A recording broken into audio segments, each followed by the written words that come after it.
In the forgotten corner of Cedar Grove, where time moves as slowly as the seasons, an old John Deere tractor sits rusting behind Marshall's auto shop. To most, it's nothing but another piece of abandoned farm equipment. To Tom Marshall, a retired mechanic with calloused hands and a quiet soul, it's his next restoration project. What he doesn't know is that this weathered machine belongs to Katherine Wells, a billionaire heiress who left behind the glittering towers of Manhattan after a bitter divorce. While Tom sees the tractor as a way to keep his hands busy and his mind sharp, Katherine sees it as the last connection to her grandfather's farm, the only place she ever felt truly happy. Neither of them realizes that this simple restoration project is about to change both their lives forever, proving that sometimes the most precious things in life can't be bought with money. Before we jump back in, tell us where you're tuning in from. And if this story touches you, make sure you're subscribed, because tomorrow I've saved something extra special for you. The morning sun filtered through the dusty windows of Marshall's auto shop, casting long shadows across the concrete floor. Tom Marshall's weathered hands moved with practiced precision as he organized his tools for the day ahead. Each wrench, socket and screwdriver had its place, a habit formed over 55 years of mechanical work. The clock on the wall read 6:30 a.m., just like every other morning since he'd first opened the shop's doors 4 decades ago. Cedar Grove was stirring to life outside. Sarah from the diner across the street waved as she unlocked her doors, the smell of fresh coffee and bacon already wafting through the air. Tom raised his own coffee mug in response, a simple ritual they'd shared for years. The ceramic mug, chipped at the rim and stained with age, had been a gift from his late wife, Margaret, on their 40th anniversary. 5 years had passed since her passing, but some mornings he still made coffee for 2. "Morning, Tom!" Old Bill Henderson's voice boomed through the shop as he limped in, his arthritis acting up again. "Think you can take a look at my pickup, making that rattling sound again?" Tom wiped his hands on the red shop rag tucked into his belt. At 72, his movements were slower than they used to be, but his mind was sharp as ever. "Pull it. Around back, Bill. I'll check it after I finish Mrs. Johnson's brake job." This was his world, simple, predictable, comfortable. His children, Michael and Jenny, both in their late 40s now, kept telling him to retire properly, to sell the shop and move closer to them in the city. But they didn't understand. This wasn't just work, it was his purpose. Every vehicle that rolled into his shop was a story, a puzzle to solve, a way to help his neighbors. The morning passed with its familiar rhythm. The clang of tools, the rumble of engines, the steady stream of locals stopping by as much for conversation as for repairs. Tom's lunch break found him sitting on the wooden bench outside his shop, unwrapping the sandwich he'd made himself that morning. His eyes drifted to the overgrown lot behind the shop, where various mechanical casualties awaited his attention. That's when he saw it again. The old John Deere tractor, partially hidden behind a stack of tire rims. Someone had left it there months ago. No note, no explanation. He'd meant to ask around town about its owner, but somehow never got around to it. The sight of it tugged at something in his chest, reminiscent of the tractors he used to repair on his father's farm back in the 60s. His phone buzzed. A text from Jenny. "Dad, Sarah told me you're still working 12-hour days. At your age, you need to slow down. Why don't you come visit us in Chicago next week?" Tom smiled but didn't respond immediately. Jenny meant well, but she didn't understand that keeping busy was his way of coping. After Margaret died, the quiet of their house had become unbearable. The shop, with its constant demands and steady stream of familiar faces, kept the silence at bay. As the afternoon sun began its descent, Tom found himself drawn to the mysterious tractor. Up close, he could see the quality beneath the rust. This wasn't some cheap knockoff, but a genuine classic model from the early 60s. His trained eye noted the solid frame, the fixable engine components, the potential hiding beneath years of neglect. Without conscious decision, he began clearing the space around it, his mind already cataloguing the work needed. "Taking on another project, Tom?" Frank Miller, the hardware store owner, called over the fence. "Thought your daughter wanted you to take it easy." "Just looking," Tom replied, but his hands were already running over the tractor's hood, reading its history through the layers of rust and grime. "You wouldn't happen to know who left it here?" Frank shook his head. "Showed up around the time. That fancy real estate company was buying up old Peterson's farm. Probably got left behind in the shuffle." As the day wound down and Tom locked up the shop, he found himself looking back at the tractor. In the fading light, it seemed to call to him, promising hours of challenging work and the satisfaction of bringing something back to life. He hadn't taken on a restoration project since Margaret's passing. She had always loved watching the transformations, documenting the progress with her camera. Maybe it was time. Maybe this old machine was exactly what he needed. A chance to prove that even at 72, he could still create something beautiful out of something broken. As he walked to his truck, Tom's mind was already planning the restoration, unaware that this decision would lead him down a path he never could have imagined. His house was quiet when he returned home, but for the first time in a long while, the silence didn't weigh so heavily. He sat at his kitchen table, pulling out Margaret's old recipe box to find something for dinner. A photograph slipped out. Him and Margaret at their 50th wedding anniversary, standing proudly next to a vintage Mustang he'd restored for the occasion. Her smile still made his heart ache, but tonight it also reminded him of the joy they'd shared in bringing old machines back to life. Tom fell asleep that night with the ghost of a smile on his face, his dreams filled with the promise of the work ahead. Unknown to him, across town in the newly renovated Riverside Inn, a woman who would change his life was just checking in, carrying her own weight of 70 years of memories and a connection to that very same tractor.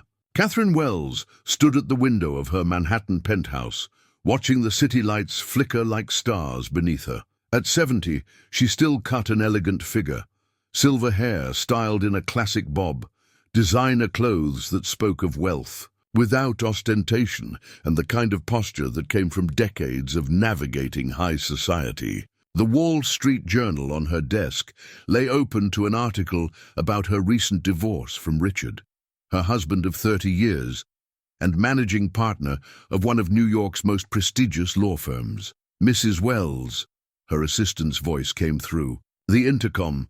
"The movers are here for the last boxes." "Thank you, Claire." Her voice carried the refined accent of New England boarding schools and European finishing academies, though age had softened its edges. She turned from the window, surveying the half-empty apartment that had been her home for 3 decades. The art collections and antiques were already divided according to the divorce settlement, leaving strange gaps on the walls like missing teeth. Divorce at 70. The society columns were having a field day. Manhattan's queen of real estate, trade's empire for small-town life. The headlines made her smile. They had no idea that this move wasn't about running away, but about running towards something she'd lost long ago. Her fingers traced the edge of an old photograph on her desk, the only personal item not yet packed. In it, a young girl in pigtails sat proudly on her grandfather's lap in the seat of a John Deere tractor.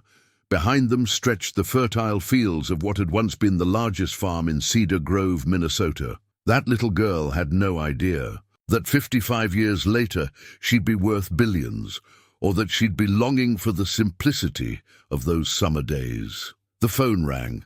Her son, Alexander, calling from his London office. "Mother, please tell me you're reconsidering this ridiculous plan. The board is already nervous about you stepping back from day-to-day operations. Moving to some rural backwater will tank our stock prices." Catherine sighed, settling into her leather chair. "The company will be fine, Alex. You and your sister are more than capable of running things. I've spent 50 years building Wells Real Estate into what it is. I think I've earned the right to live wherever I choose. But why there? Why not Palm Beach or the Hamptons? Somewhere civilized at least." She didn't answer immediately, her eyes drawn back to the photograph.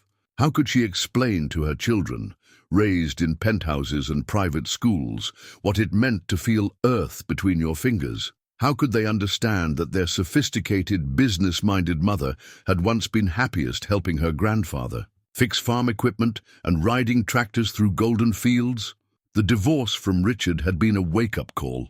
30 years of marriage, ending not with a bang, but with the quiet revelation that they'd become strangers living separate lives under the same roof. Richard had his young paralegal now, and Katherine had the chance to reclaim something she'd lost decades ago. Her grandfather's farm had been sold long ago, carved up into smaller properties. But 6 months earlier, when a routine real estate report had crossed her desk, showing property listings in Cedar Grove, something had stirred in her heart. A quick search had revealed that the old Peterson place, bordering her grandfather's former land, was for sale. One phone call and a wire transfer later, it was hers, along with all the equipment left on the property, including her grandfather's old tractor. "I've already arranged for the tractor to be restored," she told her reflection in the window. She'd hired the best agricultural restoration specialist in the state, or so her assistant had claimed. The man was supposed to pick it up from where it had been left, behind some local repair shop, and begin work immediately.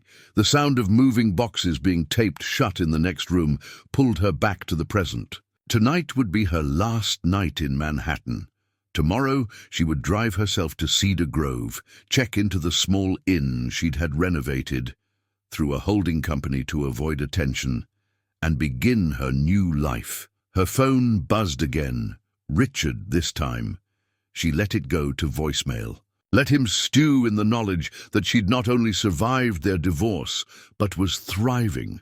Let him wonder why she'd laughed when he'd threatened to ruin her social standing. She had spent decades playing the role of the perfect corporate wife, the sophisticated CEO, the Manhattan society maven. Now, at 70, she was finally ready to be herself again. Katherine moved through the apartment, touching familiar walls, one last time. In her bedroom, she stopped before the full-length mirror, studying her reflection. Lines of experience marked her face, but her eyes were bright with anticipation. Her designer clothes and perfect makeup were armor she'd worn for protection in the corporate world. Soon, she'd trade them for something more comfortable. "Mrs. Wells?" Claire appeared in the doorway. "The car will be here at 7 tomorrow." "Morning, is there anything else you need?" Katherine smiled, thinking of the small town waiting for her, of quiet streets and open skies, of a rusty old tractor that held more meaning than all the fine art she'd just divided with Richard. "No, Claire, for the first time in a very long time, I have everything I need." As the last box was sealed and the movers departed, Katherine Wells, billionaire CEO and newly single woman, stood in her empty apartment and raised a glass of champagne to her reflection. "Here's to second chances," she whispered, "and to finding out who you really are at 70. She had no way of knowing that in Cedar Grove, a mechanic with skilled hands and a quiet soul was at that very moment dreaming about the very tractor that would bring them together. The early morning light had barely touched the rusty frame of the John Deere when Tom pulled on his worn work gloves. He'd spent the past week clearing space around the tractor, and today was finally the day to begin the real work. His fingers, slightly stiff from arthritis but still strong, traced the manufacturing plate. Model 4020, 1964, a classic piece of American engineering. "Talking to machines again, Tom?" Sarah called from across the street, carrying a paper bag and 2 coffee cups. "Thought you might need breakfast since you're starting so early." Tom accepted the coffee gratefully. "You didn't have to do that, Sarah. Been watching you eye that tractor for days now." She settled onto his workbench. "Reminds me of the one my daddy used to have." As Tom sipped his coffee, more familiar, faces began appearing. Word had spread quickly in Cedar Grove that Tom Marshall was starting a new restoration project. For a town where entertainment mostly consisted of Friday night bingo at the community center, this was notable news. Heard it belongs to some fancy restoration specialist, Frank offered, leaning against the fence. Supposed to pick it up any day now.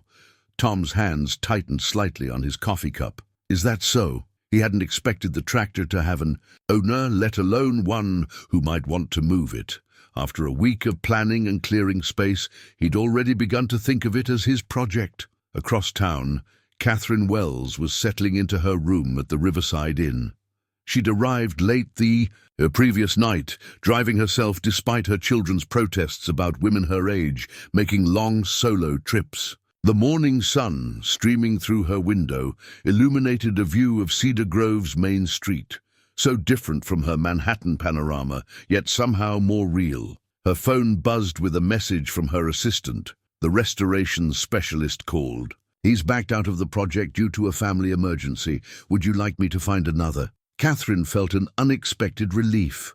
She'd hired the specialist on impulse, but something had felt wrong about shipping her grandfather's tractor off to some impersonal workshop. Standing at her window, watching the small town come to life, she made a decision. No need, she typed back. I'll handle it locally. Back at Marshall's auto shop, Tom had finally begun the detailed inspection of the tractor. His experienced hands moved methodically, documenting every rust spot, every seized bolt, every sign of wear. He'd brought out his old Polaroid camera, another habit from his days with Margaret, and was photographing the tractor from every angle. Engine seized up, he muttered to himself, making notes in a small notebook. Transmissions, probably. Shot too, but the frame... He rapped his knuckles against the solid metal. Good bones, just like me, old but sturdy. He was so absorbed in his work that he didn't notice the elegant silver-haired woman who had stopped across the street, watching him with curious interest. Katherine had decided to take a walk through town, and the sight of the familiar green and yellow paint had drawn her like a magnet. For several minutes, she observed the methodical way the mechanic worked, noting his careful documentation and gentle handling of the old machine. There was something about his approach that reminded her of her grandfather, the same quiet respect for the equipment, the same skilled hands that seemed to read the metal through touch. Tom was checking the hydraulic system when a shadow fell across his work. Looking up, he found himself facing a woman who seemed oddly out of place in Cedar Grove, yet carried herself with a natural grace that suggested she belonged wherever she chose to be. "Excuse me," Katherine said, her voice carrying the warmth of genuine interest. "I couldn't help but notice you're working on this tractor." Tom straightened up slowly, his back protesting the movement. Just getting started on her restoration. He wiped his hands on his shop rag. "Tom Marshall, Katherine Wells." She extended her hand, not minding the grease that stained his palm. "I believe this tractor might be mine." The words hung in the air between them. Tom felt a moment of disappointment, expecting her to tell him about the specialist who would be collecting it. But Katherine was looking at the tractor with an expression he recognized, the look of someone seeing not just metal and machinery, but memories and possibilities. "My grandfather had one just like it," she continued, moving closer to inspect the serial number plate. Her fingers brushed against the metal exactly where Tom's had been moments before. "Used to let me ride with him during harvest season." Tom watched as she circled the tractor, her designer clothes incongruous against the rusty equipment, yet her movements showing familiar knowledge. "The specialist you hired backed out?" he asked, having overheard enough local gossip to piece things together. Katherine turned to him with a smile that carried decades of stories behind it. "Actually, I was hoping to find someone local, someone who understands that these old machines have souls." She paused, studying his weathered face. "Would you be interested in taking on the project?" Their eyes met over the worn hood of the tractor, two people in their 70s, each carrying a lifetime of experiences connected by an old piece of farm equipment that represented something more than just metal and mechanics. "I'd need to do it right," Tom said slowly. "No rushing. These old girls need patience and respect, just like us." Katherine replied with a soft laugh that surprised them both. And so, on a quiet morning in Cedar Grove, surrounded by the subtle buzz of small-town life, Two paths that had seemed destined for separate endings began to converge. Tom pulled out his notebook, and together they began discussing the restoration process, neither fully aware that they were starting something far more significant than just fixing an old tractor. Over the next week, Cedar Grove witnessed an unusual sight. A woman in designer clothes perched on an old stool in Marshall's auto shop, intently watching a mechanic work on a tractor. Katherine had taken to spending her mornings at the shop, her presence drawing curious glances from locals who weren't used to seeing cashmere sweaters among the oil stains and spare parts. "Hand me that socket wrench, would you?" Tom called from beneath the tractor. Katherine selected the tool with practiced ease, surprising him with her knowledge. "You know your tools. Grandfather insisted I learn," she replied, a smile in her voice. "Said a properly maintained machine would never let you down." She watched as Tom's skilled hands worked to free a rusted bolt. "Unlike husbands," she added, dryly. Tom chuckled, the sound echoing against the metal above him. "Margaret used to say the same thing about the cars I fixed.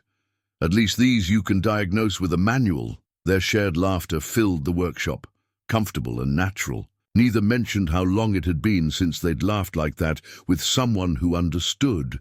Word spread quickly through town about the mysterious woman helping Tom Marshall with his latest project. Sarah's diner buzzed with theories and whispered conversations. "Heard she bought the old Peterson place," Betty from the bank shared over coffee. "Paid cash through some fancy company." "Tom's boy called yesterday," Sarah added, refilling cups. "Worried about his daddy getting mixed up with some rich widow? Think there's something to it?" The subject of their gossip remained blissfully unaware. Tom found himself looking forward to Katherine's arrival each morning, impressed by her genuine interest in the work and her sharp mind for mechanical details. For her part, Katherine discovered that watching Tom work brought back memories of happier, simpler times. "The hydraulic system's shot," Tom explained one morning, wiping grease from his hands. "Might take a while to source the parts." "Whatever it needs," Katherine replied, her eyes following his movements. "Some things are worth waiting for." Their eyes met briefly over the engine block, and something unspoken passed between them. Tom quickly looked away, suddenly conscious of the grease on his coveralls and his weathered appearance. Katherine smoothed her silk blouse, aware of how out of place she must seem in this working man's domain. But then Tom's phone buzzed. His daughter Jenny. "Dad, Michael told me about this wealthy woman hanging round the shop. Are you sure you know what you're doing?" Later that same day, Katherine received a similar call from her son. "Mother, the board is concerned about reports of you fraternizing with a small-town mechanic. Think about the company's image." They both dismissed their children's concerns, but that evening, as Tom closed up shop and Katherine walked back to the inn, each felt the weight of their different worlds settling back onto their shoulders. Yet somehow, the gap between Manhattan penthouses and small-town repair shops didn't seem quite as wide as it had just a week ago. That night, alone in her room, Katherine found herself looking at old photos of her grandfather's farm, remembering the joy of simple work and honest dirt. Across town, Tom sat in his quiet house, realizing he'd started wearing his good work shirts on the days Katherine visited, something he hadn't done since Margaret passed. In the shop, under the watchful eyes of curious locals, an old tractor was slowly coming back to life, and with it, something else was beginning to stir, something neither Tom nor Katherine had expected to feel again at their age, something that made the morning sun a little brighter and the work a little sweeter, even if neither was quite ready to admit it yet. The Cedar Grove Gazette wasn't known for breaking news. Its weekly edition usually featured church bake sales and high school sports scores. So when the headline, "Manhattan real estate mogul takes up residence in Cedar Grove," appeared on the front page, it sent ripples through the quiet community. "Did you know?" Sarah confronted Tom during his morning coffee run, paper in hand. "That Katherine Wells isn't just some widow. She's CEO of Wells Real Estate, worth billions according to this." Tom studied his coffee, feeling an unfamiliar discomfort. "She's just a customer having her tractor restored." "A customer who spends every morning in your shop?" Sarah's eyes held concern. "Tom, people like that, they live in a different world." Back at the shop, Tom found himself hyper-aware of Katherine's presence. She sat in her usual spot, reading glasses perched on her nose as she examined the restoration plans he'd drawn up. Her silk scarf would probably cost more than his monthly mortgage payment, he realized, with a sudden clarity that made his hands fumble with the wrench. "Everything all right?" Katherine asked, noticing his distraction. "Paper came out," he said simply, sliding it across the workbench. Katherine's eyes scanned the article, her expression unreadable. "Well," she finally said, "I suppose it saves me the trouble of explaining." She looked up at him, a hint of vulnerability in her eyes. "Does it change things?" Before Tom could answer, his phone rang. It was Michael, his son. "Dad, do you have any idea who she is?" "Jenny and I looked her up. Her company just acquired a major development firm. She could buy half of Cedar Grove without blinking." Across town, Katherine's phone was equally busy. Her daughter Victoria's voice crackled with Manhattan static. "Mother, it's all over the business pages. Wells, CEO, goes rural. The board is having fits. And for what? Some rusty old tractor and a mechanic?" The word hung in the air of Katherine's hotel room like an accusation. She found herself defending Tom with unexpected heat. "He's a craftsman, Victoria. His work is art. Not that you'd understand that from your corner office." Later that afternoon, an unusual quiet fell over Marshall's auto shop. Tom and Katherine worked in silence, the newspaper lying between them like an invisible barrier. The comfortable rhythm they'd developed felt offbeat, disturbed by the weight of their exposed differences. "My grandfather was a mechanic too, you know," Katherine finally said, breaking the silence. "People thought he was just a simple farmer, but he could take apart any engine and put it back together better than new." She met Tom's eyes. "He taught me that true value isn't in what something costs, but in what it means." Tom nodded slowly, understanding in his weathered features. "Margaret used to say similar things. She was a teacher, always said the best things in life couldn't be measured in dollars." The tension eased slightly, but now there was a new awareness between them. Tom noticed how Katherine's hands, despite their manicured elegance, didn't hesitate to get dirty when helping him sort parts. Katherine found herself admiring how Tom's expertise commanded respect from everyone who entered his shop, regardless of social status. As the day wound down, Katherine lingered longer than usual. "Tom," she said finally, "I'd like to show you something. Would you have dinner with me tomorrow? At my grandfather's old farm." The invitation hung in the air, heavy with possibility. Tom thought of Sarah's warning, of his children's concerns, of the worlds of difference between them. Then he looked at Katherine. Not the CEO, not the billionaire, but the woman who spent her mornings happily surrounded by grease and engine parts, who knew the satisfaction of bringing old machines back to life. "I'd like that," he said simply, as Katherine walked back to her hotel. She passed the diner where several locals quickly looked away, pretending they hadn't been watching. She smiled to herself, remembering similar reactions in Manhattan boardrooms. People would always talk, she realized. The only difference was the size of the room where the whispers echoed. That night, both Tom and Katherine lay awake in their separate beds, thinking about tomorrow's dinner, about newspaper headlines and family concerns, about the unexpected paths life could take at 70, and about how sometimes the very things that seem to separate people could be what brought them together. The old Peterson farmhouse stood silhouetted against the setting sun as Tom's truck crunched up the gravel driveway. Katherine had spent the past week having it cleaned and minimally furnished, though it still retained the weathered charm that spoke of decades of family life. She waited on the wraparound porch, looking less like a CEO and more like she belonged there in simple slacks and a cashmere sweater. "Hope you like pot roast," she called out as Tom climbed the stairs, a bottle of wine in his hand. I found my grandmother's old recipe card in the kitchen drawer, thought it was a sign. Inside, the house was warm with cooking smells that reminded Tom of Sunday dinners from years past. Katherine led him to the kitchen, where the table was. Set simply but elegantly, a single candle flickered between two plates. "You cooked?" Tom asked, surprised. "I may run a billion-dollar company, but I never forgot how to make a proper farm dinner."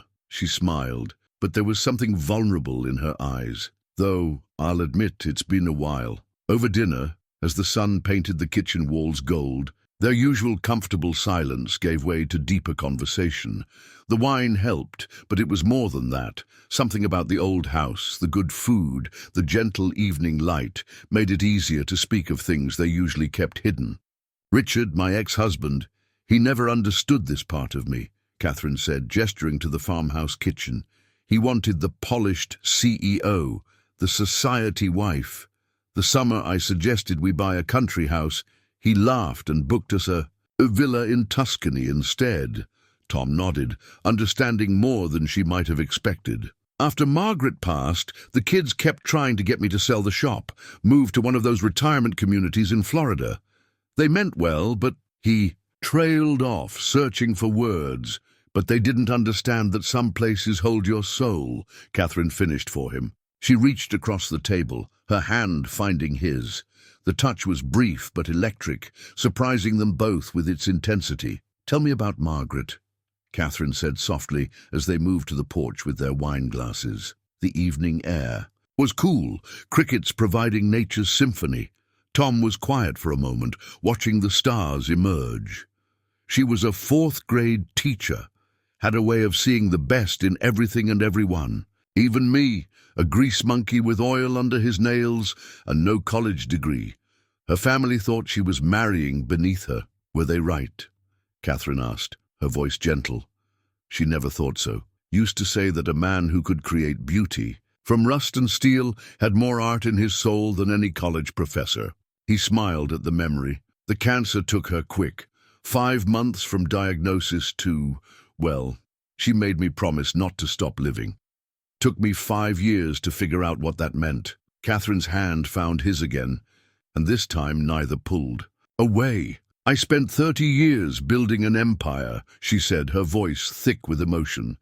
"Became the kind of woman who made headlines for hostile takeovers. And then one day I looked in the mirror and didn't recognize myself anymore. Richard's affair was almost a relief, gave me an excuse to stop pretending."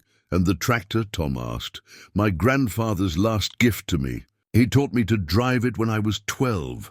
Said a girl should know how to handle heavy machinery just as well as she could handle a boardroom. When I saw it listed in the Peterson estate sale..." She wiped a tear with her free hand. "Sometimes the universe gives you signs." They sat in companionable silence, hands linked, watching the stars brighten over the farmland. Two 70-somethings with lifetimes of love and loss between them, finding unexpected comfort in shared understanding. "My board wants me back in Manhattan next week," Katherine said finally. "Quarterly meetings." Tom felt his heart sink slightly, though he tried not to show it. "The tractor still needs work." "I know." She turned to face him, her eyes bright in the starlight. "I'll come back. All of this, it feels more real than anything has in years." As Tom drove home later that night, the taste of pot roast and wine still on his lips, he realized something that both thrilled and terrified him. At 72, his heart was waking up again, and judging by the way Katherine had looked at him, under the stars, he wasn't the only one experiencing this late-life renaissance. Back at the farmhouse, Katherine stood at the window, watching his taillights disappear down the dirt road. Her phone buzzed with business emails and board meeting agendas, but for the first time in decades, the corporate world seemed distant and unimportant compared to the quiet magic of a shared meal and honest conversation with someone who saw the real her. The next week brought changes to their comfortable routine. Katherine had insisted on taking Tom to dinner at La Maison, the fanciest restaurant within 50 miles of Cedar Grove. Tom sat uncomfortably in his best suit, the one he'd worn to Margaret's funeral, while a waiter explained the wine list in French terms that meant nothing to him.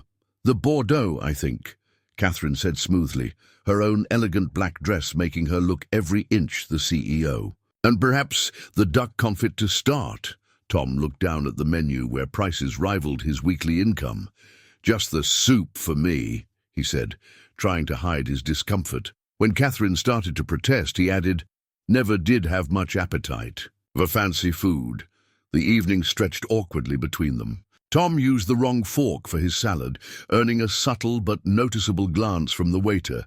Katherine, trying to bridge the gap, told stories about local restaurants in Manhattan, only to realize she was widening it instead. "This isn't us," Tom finally said, pushing his barely touched plate away. "This isn't who we are when we're in the shop." Katherine's face fell slightly. "I just wanted to show you another part of my world." The drive home was quiet, both of them feeling the weight of their differences. But as Tom pulled up to the farmhouse, Katherine surprised him by laughing. "We must look quite the pair. Me in this dress, you in that suit. Both of us wishing we were in work clothes covered in grease." The tension broke, and Tom found himself chuckling too. "Tell you what," he said, "tomorrow I'll show you my kind of dinner." The next evening found Katherine perched on a stool at Joe's diner, watching in amazement as Tom expertly built a towering hamburger with all the fixings. Around them, the regular dinner crowd pretended not to stare at the unlikely pair. "The secret," Tom explained, "is to squish it down just enough to fit in your mouth without losing all the good stuff." He demonstrated, managing to take a bite, without getting sauce on his shirt. Katherine, who had spent decades dining in Michelin-starred restaurants, found herself falling in love with the simple perfection of a well-made burger. "This is actually wonderful," she admitted, dabbing at a spot of ketchup on her chin. But their worlds continued to collide in unexpected ways. When Katherine's Wall Street Journal was delivered to the shop one morning, Tom caught a glimpse of her company's stock prices and felt the gulf between them widen again. Later that week, at the town council meeting, whispers followed them both. Speculation about Katherine buying up local properties, about Tom being her country diversion. "Don't let them bother you," Katherine said when she noticed Tom's shoulders tensing at the gossip. "I've dealt with worse in corporate boardrooms." "That's just it," Tom replied, his voice carrying a hint of frustration. "You have boardrooms, I have a workshop, you have stockholders, I have oil changes and tire rotations." Katherine touched his arm gently. "And both are equally valuable." "Are they?" Tom asked, more sharply than he intended. "Your world can buy and sell mine 100 times over." The words hung between them as they stood in the afternoon sun. Katherine's phone buzzed, another call from her corporate office. Tom's next appointment pulled into the shop, Mrs. Henderson's old Buick needing its regular maintenance. "I should take this," Katherine said, gesturing to her phone. "I need to get to work," Tom replied, already reaching for his tools. They parted ways, each returning to their respective worlds, yet both feeling incomplete in them now. That evening, Tom found himself looking up Wells real estate online, trying to understand Katherine's world better. Meanwhile, Katherine sat in her farmhouse, remembering the simple pleasure of a diner hamburger and honest conversation. The tractor sat in the shop, half restored, becoming a symbol of their attempt to bridge two very different lives. Like oil and water, their worlds seemed determined to remain separate. Yet just as oil and water could be made to mix with the right emulsifier, perhaps time and understanding could blend their differences into something new and unexpected. The surprise arrival of Tom's children coincided with an unseasonably warm Saturday morning. Jenny's SUV pulled up to the shop just as Tom was showing Katherine how to clean the tractor's fuel injection system. Michael's sedan arrived moments later, their coordinated appearance making it clear this was a planned intervention. "Dad," Jenny started, her eyes darting between her father's grease-stained coveralls and Katherine's expensive but equally dirty work clothes. "We need to talk. Both Michael and I took time off work," she continued, watching Katherine discreetly step away to give them privacy. "We're worried about you." Michael, always the more direct of the two, cut to the chase. "Dad, we looked into Miss Wells' background. Do you have any idea what you're getting into?" Before Tom could respond, a sleek black BMW pulled up, and two well-dressed individuals emerged. Catherine's children, Alexander and Victoria, their Manhattan sophistication seeming almost alien in the modest surroundings of the auto shop. "Mother," Victoria called out, her heels clicking against the concrete floor. "This has gone far enough. The board is meeting on Monday, and you haven't even looked at the quarterly reports." Katherine straightened up from her work, wiping her hands on a shop rag with deliberate calm. "I wasn't aware my children needed an appointment to visit." Her voice carried the subtle edge of authority that had commanded boardrooms for decades. Though some notice would have been polite, the shop became a battlefield of concerned offspring. Jenny, a high school principal, used her best, handling difficult parents' voice. "Ms. Wells, my father is a simple man." "A master mechanic," Katherine corrected firmly, "who's never had to deal with someone of your position," Jenny finished. Victoria jumped in, her designer suit incongruous among the toolboxes. "Mother, you're worth billions. You have a responsibility to the company, to the shareholders." "To myself," Katherine interrupted. "At 70, I believe I've earned that right." Tom stood silently, his worn hands resting on the tractor's steering wheel. Alexander, who had been studying the older man with barely concealed disdain, addressed his mother. "Is this about father? Because if you're trying to make some point, this has nothing to do with your father," Katherine snapped, her patience wearing thin. "This is about me finding something real after 30 years of corporate politics and social climbing." Michael scoffed. "Real? You're playing at being a farmer's wife." "That's enough." Tom's quiet voice cut through the tension. "I may not have billions, son, but I taught you better than to disrespect a lady in my shop." The rebuke landed heavily.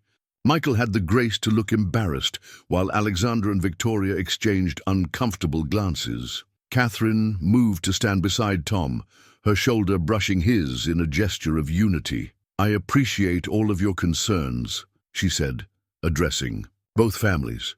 "But Tom and I are not teenagers needing supervision. We're grown adults who have raised you, buried spouses, built careers, and earned the right to find happiness wherever we choose, even if it's with someone from a completely different world," Jenny asked, her voice softer now.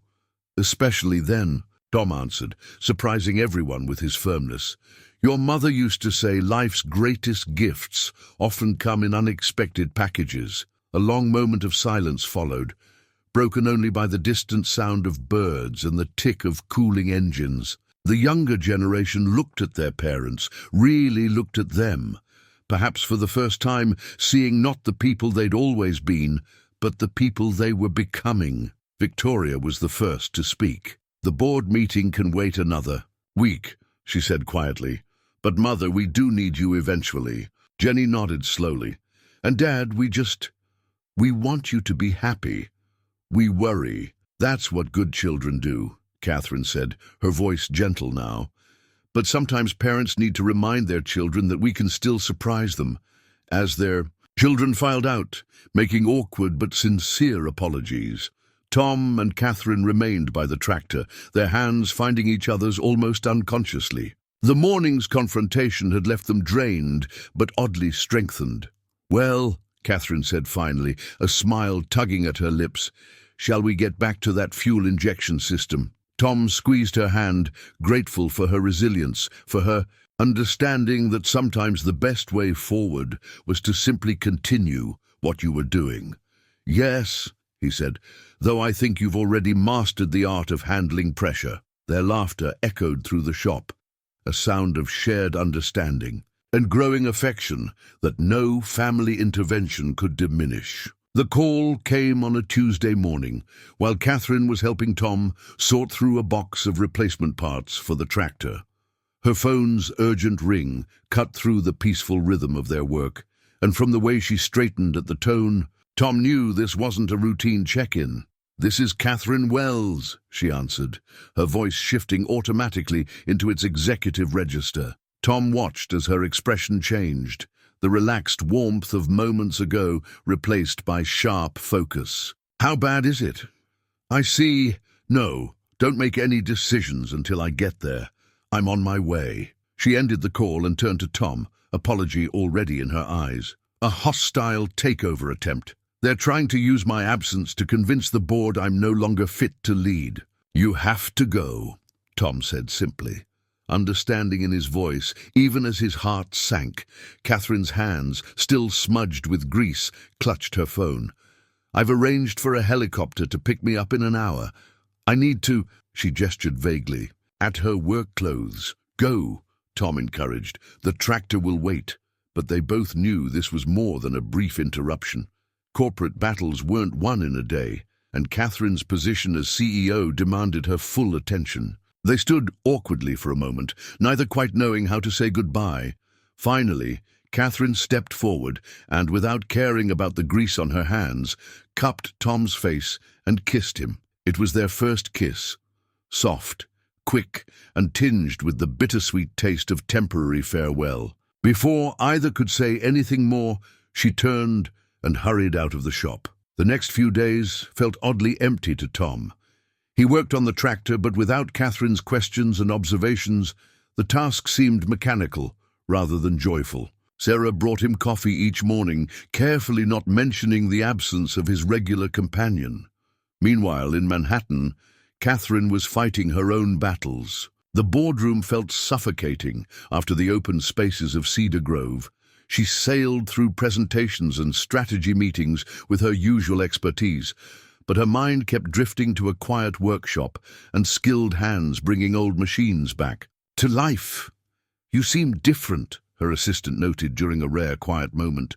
"More grounded." Katherine smiled, looking out at the city skyline that had once seemed like the only view worth having. "I am different," she admitted. "I finally remember who I was before all this." The corporate crisis demanded every minute of her attention. Hostile takeovers didn't care about matters of the heart, and Katherine found herself working 18-hour days, falling exhausted into her penthouse bed, only to dream of farm fields and the sound of Tom's laughter. Back in Cedar Grove, Tom watched the business news for the first time in his life, trying to understand Katherine's world. The commentators discussed Wells' real estate stock prices and corporate strategy in terms that meant nothing to him, but he watched anyway, hoping to catch a glimpse of her. When she finally appeared on screen, addressing shareholders in a perfectly tailored suit, Tom barely recognized her. This Katherine Wells commanded attention with every word, her presence filling the screen with corporate authority. Yet when she briefly looked directly into the camera, Tom saw something in her eyes that the business reporters missed. A longing for something simpler, something real. Their phone calls were brief, snatched moments between Katherine's meetings and Tom's appointments. Neither mentioned the kiss or what it meant, but it hung in the air between them, making their conversations both sweeter and more difficult. "The tractor's hydraulics are fixed," Tom told her during one call. "Found some original parts through a collector in Wisconsin." "I wish I could see it," Katherine sighed. "This whole thing is taking longer than expected. The vultures sensed weakness when I stepped back, and now—" "You do what you need to do," Tom assured her, even as he wondered if her world would eventually reclaim her completely. Days stretched into weeks. The tractor steadily progressed toward restoration, but Tom's heart wasn't in it the way it had been. Every repaired part reminded him of Katherine's excitement at learning something new. Every cleaned component recalled her willingness to get her hands dirty despite her manicured appearance. Sarah found him one evening, still working late in the shop. "You miss her something fierce, don't you?" Tom just nodded, not trusting his voice. At 72, he'd thought himself past the point of feeling love's keen ache. Yet here he was, watching the sunset and wondering if a woman in a Manhattan penthouse was seeing the same sky. In her New York office, Katherine stood at her window, watching that same sunset paint the city gold. On her desk, next to reports and contracts, sat a small frame photo of a half-restored tractor, a reminder of the life and the man waiting for her in Cedar Grove. The black Bentley looked absurdly out of place on Cedar Grove's main street, like a penguin waddling through a barnyard. Tom noticed it first from his shop window, watching as it pulled up in front of Sarah's diner. When Richard Wells stepped out, Tom knew immediately who he was. Katherine had described her ex-husband too well for there to be any mistake. Tall, distinguished, and radiating the kind of confidence that came from decades of winning legal battles, Richard straightened his $1,000 suit and surveyed the town with poorly concealed disdain. His gaze settled on Marshall's auto shop, and Tom felt a chill despite the warm autumn morning. "Mr. Marshall," Richard's voice carried the polished accent of old money and Ivy League schools, "I believe you have something that belongs to my wife." "Ex-wife," Tom corrected quietly, continuing to work on the tractor's engine. Richard's laugh was practiced, designed to make others feel small. "A temporary situation, I assure you. Katherine's going through what my therapist calls a late-life crisis, playing at being a small-town farmer's daughter again." He ran a manicured finger along the tractor's fender. "She asked me to retrieve this piece of equipment. I'm prepared to offer you quite generous compensation for your time." Tom straightened slowly, his joints protesting. At 72, he'd learned to read people as well as he read engines, and everything about Richard Wells rang false. "Katherine hasn't mentioned wanting the tractor moved. She's quite busy in Manhattan," Richard smiled, pulling out a checkbook. "The hostile takeover attempt has been challenging. She needs to focus on saving her company, not indulging in rural fantasies. Name your price for the work you've done." The mention of Katherine's corporate troubles struck home. Tom had seen the toll they were taking on her during their brief phone calls. "Still, the tractor stays until I hear from Katherine herself." Richard's smile tightened. "You're out of your depth, Mr. Marshall. Do you have any idea what Katherine's world is really like? The social obligations, the corporate responsibilities, the lifestyle she's accustomed to?" He gestured around the modest shop. "Do you think she could be happy here? That she'd trade board meetings for oil changes?" Before Tom could respond, Sarah burst into the shop. "Tom, you need to see this!" She thrust her tablet at him, displaying a financial news website. The headline made his heart sink. "Wells Real Estate CEO Katherine Wells reconnects with ex-husband amid corporate crisis." The article showed a photo of Katherine and Richard leaving a Manhattan restaurant together, his hand possessively on her back. The timestamp was from last night. The board was concerned about her emotional stability, Richard explained smoothly. Her sudden departure to this charming little town, her involvement with local enterprises. "I simply helped reassure them that she's still the Katherine Wells they know and trust." Tom's hands tightened on his wrench. The photo seemed to mock him.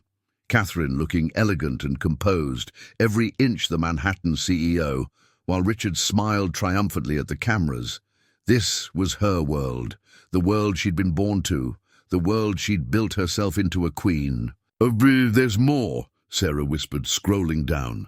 Another photo showed Katherine and Richard entering her penthouse building. The article speculated about reconciliation, about the stability it would bring to Wells' real estate stock prices. "She hasn't called you about any of this, has she?" Richard's voice dripped false sympathy. "Katherine always did have trouble ending things cleanly. Let me make this easier for everyone." He wrote out a check with a flourish. $50,000 for your time and discretion." Tom looked at the check, then at the photos, feeling every one of his 72 years. The past weeks with Katherine seemed suddenly like a dream, a beautiful, impossible dream that was never meant to last. The shop's phone rang, startling them all. Sarah answered it, then held it out to Tom. "It's Katherine." Tom took the phone, aware of Richard watching him intently. "Hello, Katherine." "Tom," her voice sounded strained. "I suppose Richard's already there?" "Yes." "The photos. It's not what it looks like. The board insisted on a public show of stability. Richard offered to help, and She paused. I had to protect the company, protect thousands of jobs. I understand, Tom said quietly, though his heart argued otherwise. Tom, please. The tractor, don't let him take it. I'll explain everything. I just need time to... Richard smoothly plucked the phone from Tom's hand. Katherine, darling. Yes. I'm handling everything here. No need to worry. Of course, I remember what the tractor means to you. I'll make sure it's properly restored. Yes, I know you're busy with the Jensen merger. Tom walked out of his own shop, needing air. The morning sun seemed dimmer somehow, the familiar sounds of Cedar Grove hollow. Sarah followed him, concern written on her face. Tom, I've been a fool, Sarah, he said softly, thinking someone like her that we could... Inside the shop, Richard was still talking to Katherine, his voice carrying through the open door. He was discussing stock prices, board meetings, shareholder confidence, all the things that made up Katherine's real life. Tom thought of their quiet mornings working on the tractor, of hamburgers at Joe's diner, of a kiss that tasted of motor, oil and promise. How small and simple those moments must seem to someone like Katherine Wells, but as he turned to go back inside, something caught his eye. There, on the tractor's fender, was a small heart Katherine had accidentally drawn in, a grease one morning. She'd been embarrassed trying to wipe it away, but Tom had stopped her. Adds character, he'd said, making her laugh. That laugh hadn't been fake. The joy in her eyes when they worked together hadn't been fake. The kiss hadn't been fake. Tom walked back into his shop, picked up Richard's check, and tore it in half. Your tractor stays, he said firmly, until I hear from Katherine in person. Richard's eyes hardened. You're making a mistake, old man. Katherine Wells belongs in Manhattan, in my world.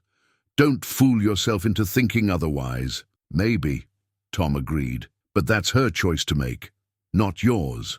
After Richard left, his Bentley stirring up dust on the quiet street, Tom sat on his workbench and looked at the half-restored tractor. Like Katherine, it straddled two worlds, its farming heritage and its current state of elegant restoration.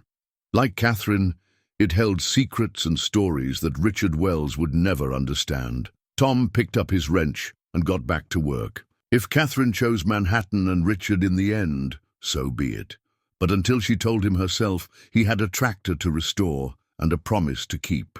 For the next week, Tom threw himself into the tractor restoration with a determination that worried his friends. He arrived at the shop before dawn and worked well past dusk, his weathered hands moving with purpose over every inch of the machine. If anyone noticed that his eyes were redder than usual or that he'd stopped listening to the radio because every love song felt like a mockery, they were kind enough not to mention it. You don't have to finish it, you know, Sarah said one morning, setting his coffee on the workbench, not after what her ex-husband did. Tom wiped his hands on his shop rag, considering the gleaming green paint he'd just applied to the restored fender. Yes, I do, he said simply, because this isn't about him, or even about her, really. It's about doing what's right. The tractor was taking shape now, its transformation obvious to anyone who remembered the rusted heap it had been. Tom had sourced original parts from collectors across 3 states, spending his own money when necessary. Every component was cleaned, repaired, or replaced with painstaking care. His phone remained silent. No calls from Katherine, though the business news reported daily on Wells Real Estate's successful defense against the hostile takeover. The photos of her and Richard continued to appear. Charity galas, corporate events, intimate dinners. Each one felt like a twisting knife, but still Tom worked. Dad, Jenny said during one of her increasingly frequent visits, this isn't healthy. You're running yourself ragged over a woman who taught me that it's never too late to care. About something, Tom interrupted more sharply than he intended. Who saw the beauty in what I do, not just the grease and dirt? He softened his tone. I'm 72, Jenny. If this is my last restoration, I want it to be my best. The town buzzed with rumors. Some said Katherine had played Tom for a fool, using him to make her ex-husband jealous. Others suggested she'd been sincere, but had chosen wealth and status over small-town love. A few, like Sarah, held out hope that there was more to the story. Tom ignored them all, focusing instead on the quiet meditation of mechanical work. Every bolt he tightened, every gear he aligned, felt like a prayer. Not for Katherine's return, but for the strength to finish what he'd started with the same care and dedication he'd promised her. Late one evening, as he was putting the finishing touches on the engine timing, Frank from the hardware store stopped by. "Got something you should see," he said, holding out a business magazine. Page 32. The article was about Katherine's corporate victory. The hostile takeover had been defeated, Wells' real estate stock was soaring, and Richard Wells was being credited as the stabilizing force behind it all. But what caught Tom's eye was a detail buried in the middle paragraphs. Katherine had promoted her daughter Victoria to co-CEO, sharing the leadership of the company for the first time in its history. Doesn't sound like a woman planning to stay in Manhattan forever, Frank observed quietly. Tom stared at the small paragraph for a long moment before returning to his work. The engine parts gleamed in the shop light, a testament to hours of careful cleaning and restoration. He'd removed every spot of rust, every trace of neglect, revealing the quality that had been there all along. "You know what the secret is, too? A good restoration?" he asked Frank, though his eyes remained on the tractor. "You don't just fix what's broken, you have to understand why it was built this way in the first place, what it was meant to be." His hands moved over the smooth metal, remembering Katherine's excitement as she learned each component's purpose. Sometimes things get covered up over the years, paint, rust, other people's expectations. The trick is seeing what's real underneath. Frank nodded, understanding it wasn't really the tractor Tom was talking about. "And what do you see in this one?" Tom stepped back, surveying his work. The tractor was nearly complete now, its restoration a perfect balance of authenticity and renewal. Like Katherine herself, it had emerged from years of neglect, not by becoming something new, but by returning to its true nature. "I see something worth waiting for," Tom said softly, and went back to work. The discovery came on a rainy Tuesday morning. Tom was polishing the newly restored brass serial number plate when the numbers suddenly clicked in his mind. He'd seen them before, in the photographs Katherine had shown him of her grandfather's farm. This wasn't just a similar model, this was the exact same tractor. His hands trembled as he cross-referenced the documentation. There was no doubt. Katherine hadn't just bought any old tractor, she'd somehow tracked down her grandfather's original machine, the very one she'd learned to drive on as a girl, the one that held all those precious memories. The realization hit him like a physical blow. The value of what he was restoring went far beyond money or mechanics. This was Katherine's heritage, her heart, her connection to a simpler time, and she'd trusted him, a small-town mechanic, with its restoration. At that same moment in Manhattan, Katherine sat in her office, staring at the latest proposal from her board. They wanted to liquidate several underperforming rural assets, including the recently acquired properties in Cedar Grove. Richard had orchestrated the whole thing, presenting it as a necessary streamlining of company resources. "It's just business, Katherine," he'd said smoothly. "That whole small-town experiment of yours was charming, but it's time to focus on reality." Her phone buzzed, Tom's number. After weeks of silence, seeing his name made her heart leap. But before she could answer, Richard walked in with Victoria and Alexander. "Mother," Victoria said, "the board is waiting for your decision." Katherine's hand hovered over the phone. The weight of her corporate responsibilities pressed down on her like a physical thing. Thousands of jobs depended on her leadership. The company she'd built over decades needed her full attention. And yet, back in Cedar Grove, Tom let the phone ring until it went to voicemail. He understood now the pressure she must be under, the expectations she had to meet. The gossip about her and Richard suddenly seemed shallow and mean-spirited. Whatever choice she made, she deserved better than small-town speculation. Sarah found him sitting in his truck outside the shop, rain tapping on the roof. "Tom, what is it?" He showed her the serial numbers, explained the significance. "All this. Time. I thought she was just another rich person playing at being simple. But she went to all this trouble to find this specific tractor, to bring it back to life. Because it meant something to her," Sarah said gently. "Just like you do." The rain grew heavier, drumming on the shop's metal roof. Tom thought about Katherine's face when she'd first seen the tractor, the way her eyes had lit up as they worked together.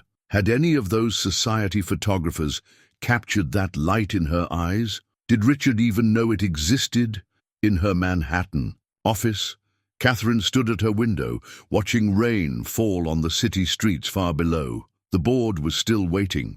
Richard was still watching, and her children were still expecting her to be the CEO they'd always known. She looked down at her hands, smooth and manicured now, but she could still feel the phantom traces of grease and oil from those mornings in Tom's shop. Her fingers found the small photograph she kept in her desk drawer, the one of her grandfather on this very tractor. "Mother," Victoria's voice was gentle now, concerned. "Are you all right?" Katherine turned to face her daughter, seeing for the first time how much Victoria looked like she had at that age, ambitious, certain, armored against vulnerability. "Did I ever tell you about your great-grandfather's farm?"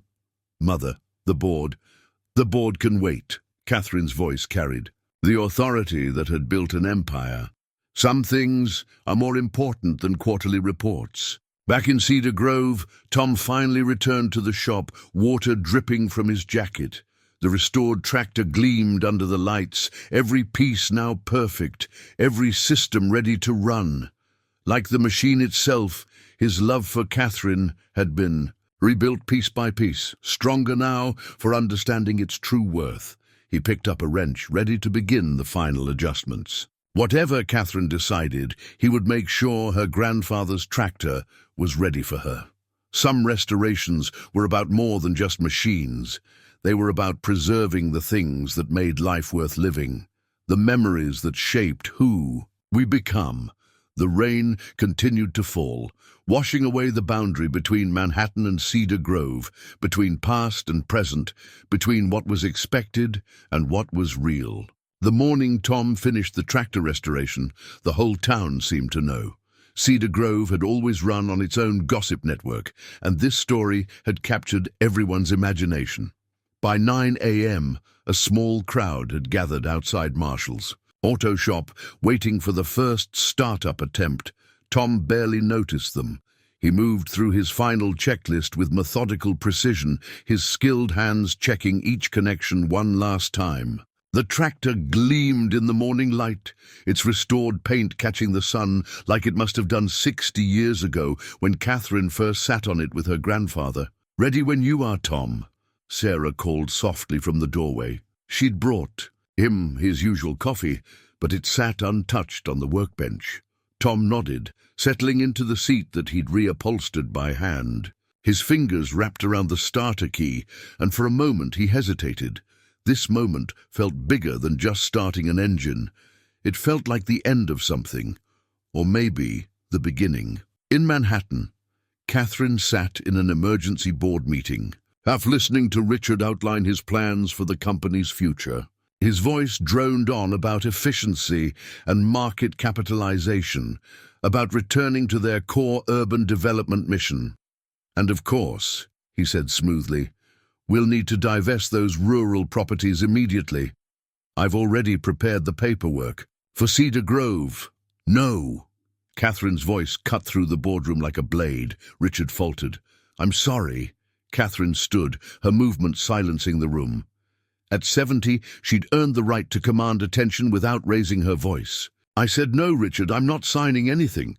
"Katherine," he began, his tone condescending, "be reasonable. Your little adventure in the countryside was charming, but it wasn't an adventure." She turned to face the board members, these men and women who'd known her for decades. "It was me remembering who I really am, who I've always been." Back in Cedar Grove, the tractor's engine turned over with a smooth rumble. that brought tears to Tom's eyes. 55 years of mechanical experience told him this was as perfect a restoration as he'd ever achieved. The old machine purred like it was fresh from the factory, every system working in perfect harmony. The small crowd outside cheered, but Tom barely heard them. He was remembering Katherine's smile the first time she'd seen the tractor, the way her eyes had lit up when he'd explained how each part worked together. In the boardroom, Katherine was still speaking. "My grandfather taught me that true value isn't just about money. It's about building something that lasts, something that matters." She looked at her daughter Victoria. "That's why I made you co-CEO. Not because I was stepping back, but because it's time for Wells Real Estate to have a new vision, one that remembers its roots while growing toward the future." Richard's face had turned an interesting shade of red. "This is about that mechanic, isn't it? Katherine, you can't throw away everything we've built for some romantic fantasy." Katherine laughed, and the sound carried all the freedom of those mornings in Tom's shop. "No, Richard, this is about me finally understanding what we really built. A company that forgot its humanity isn't worth running." She turned to the board. "I'm not selling the Cedar Grove properties. In fact, I'm proposing a new rural development division focusing on preserving and revitalizing small-town communities." Her eyes swept the room. "Wells Real Estate was founded on my grandfather's farm money. It's time we remembered that." The tractor hummed steadily as Tom drove it out of the shop into the morning sun. The small crowd applauded, but he knew this moment was incomplete. The restoration wouldn't be truly finished until Katherine saw it. His phone rang. With grease-stained hands, he answered it. "Is it done?" Katherine's voice was breathless, excited. "Just finished," Tom replied, his heart stumbling at the sound of her voice. "Runs perfect. Don't move," she said. "I'm on my way. And Tom?" "Yes, I'm not just coming for the tractor." The line went dead, leaving Tom sitting on the purring machine, a smile spreading across his weathered face. Behind him, Sarah was already spreading the word. Katherine Wells was coming home. In Manhattan, Katherine gathered her papers, ignored Richard's spluttering protests, and walked out of the boardroom with her head high. At 70, she'd finally learned what her grandfather had known all along, that some things were worth more than money, that love could bloom in unexpected places, and that sometimes the most important restorations weren't about machines at all. The sound of helicopter blades cut through the peaceful afternoon air of Cedar Grove. Tom stood by the restored tractor, his heart pounding as the sleek corporate aircraft descended on the high school football field, the only space in town large enough for a safe landing. Word had spread quickly, and it seemed the whole town had turned out to witness Katherine Wells' return. She emerged from the helicopter like a queen, but not in the way Richard would have wanted. Gone were the power suits and perfect makeup. Instead, she wore jeans and a simple blouse, her silver hair caught in the wind from the rotors. Her eyes found Tom immediately, and the smile that lit up her face made all the weeks of separation fade away. "I hope you don't mind an audience," Tom called out as she approached, gesturing to the gathered townspeople. "Cedar Grove's been invested in this restoration from the start." Katherine laughed, the sound carrying across the shop yard. "Let them watch. I'm done hiding what matters to me." She stopped in front of the tractor, her hand reaching out to touch the gleaming green paint. "Oh, Tom," the machine before her wasn't just restored, it was reborn. Every detail was perfect, from the polished brass fittings to the carefully recreated decals. But it was more than that. Somehow, Tom had captured the spirit of the tractor she remembered from her childhood, the one that represented all the best parts of her life before wealth and status had complicated everything. "Your grandfather's tractor," Tom said softly. "I recognized the serial number." Katherine's eyes filled with tears. "You knew, found out near the end, helped me understand some things." He paused, gathering his courage. "About worth, about value, about what really matters." Around them, the townsfolk watched with held breath as Katherine circled the tractor, her fingers trailing along its surface. Sarah clutched Frank's arm, both of them remembering their own love story from decades ago. Jenny and Michael stood, with Victoria and Alexander, the younger generation finally seeing their parents not as they'd always been, but as they truly were. Richard tried to buy it, Tom admitted. Offered me a lot of money to let it go. Katherine turned to face him, her expression fierce. But you didn't. Some things aren't for sale. Tom held her gaze.